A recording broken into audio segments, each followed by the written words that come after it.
I often do get asked this question, that how in modern life we can maintain a balance between material and spiritual life, between the pull for material success and the pull for having a sense of balance and sense of meaning and purpose.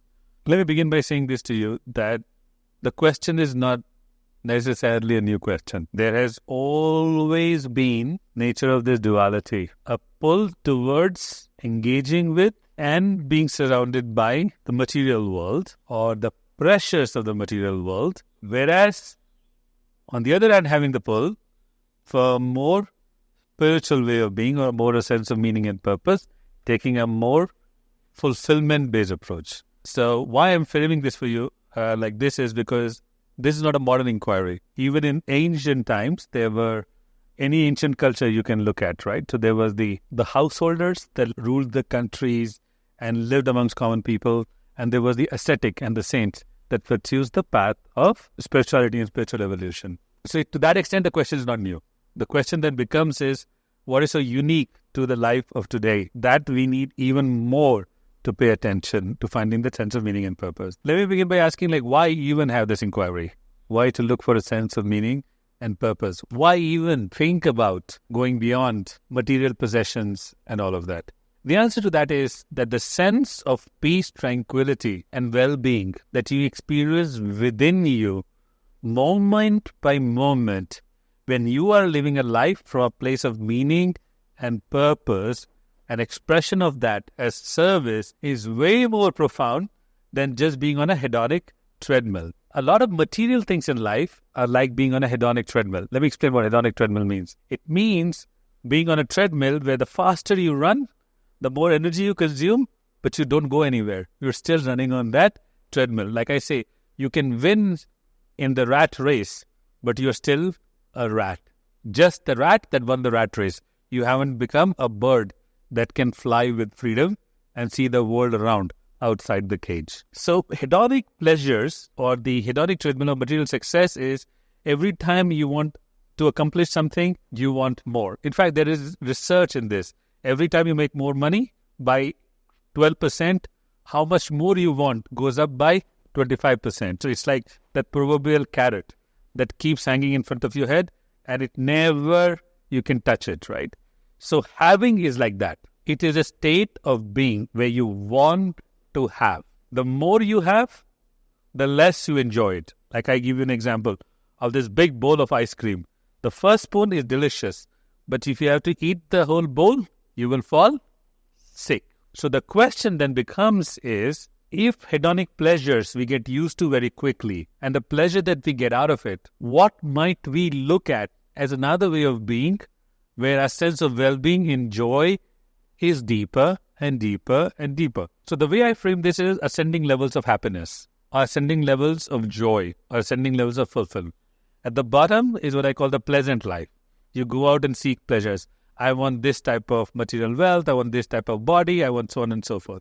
So that's the first level, is the pleasant life. But very quickly, when you have it, you enjoy it less. Even people who want to get married to their loved one, 2 years after they're married, their happiness level comes back to where it was before they were married. Same thing with children. Same thing with having a type of body. While it seems like that if we had more of this, we would feel happier.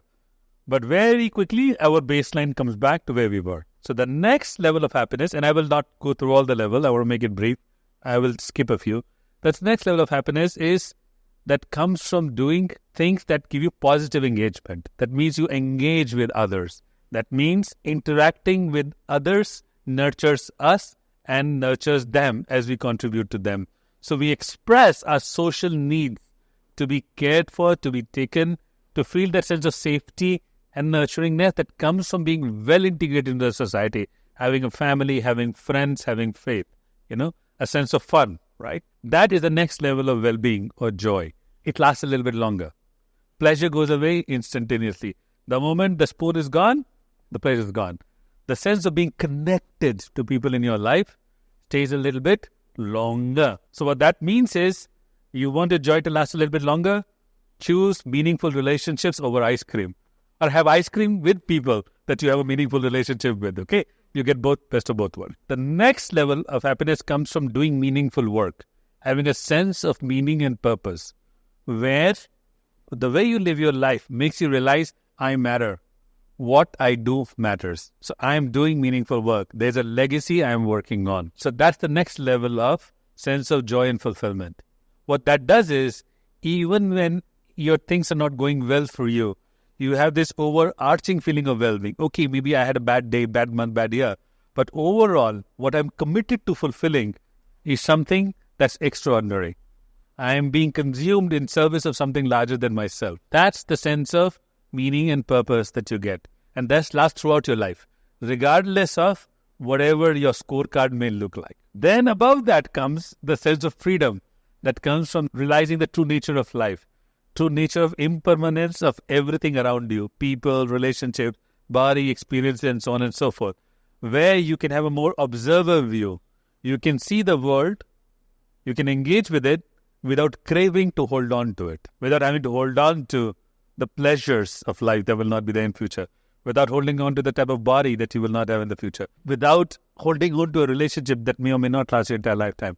That sense of freedom that comes from recognizing impermanence is completely next level of freedom and well-being. So pleasure lasts lesser, engagement-based joy lasts longer, meaning and purpose-based fulfillment lasts even longer, and freedom that comes from recognizing the true nature of yourself and impermanent nature of, they're actually the same thing, impermanent nature of the Maya, the illusionary world that we see. Once you recognize the impermanent, that freedom and that peace lasts much, much longer. So that really is the hierarchy. So in the modern world of today, if we can take a pause and instead of focusing on I want this, I want that, I want more of this, I want less of that, we can focus on what do I want to accomplish as a contribution to the society. Want to be a part of what?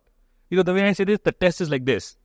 How much of your life will you change if you would die in 1 year? How much of your life would you change if you were going to die in 1 month? How much of your life would you change if you were going to die tomorrow? When you would not change anything in your life if you were going to die tomorrow, then you know you are truly living your greatest life. Remember, everybody who died today had a plan for tomorrow.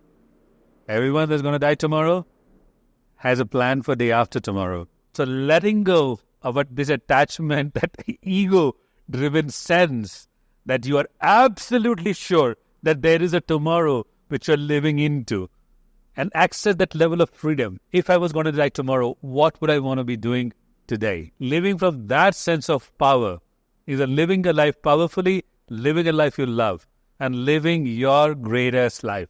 That will not come from, I'm telling you, if you're going to die tomorrow, you will not care about I should have had 2 more abs, or I should have had a prettier or a more handsome partner, or I should have had more money, I should have had a bigger house. In that moment, you will be reminded of the experiences you curated your life with and the legacy that you will leave behind.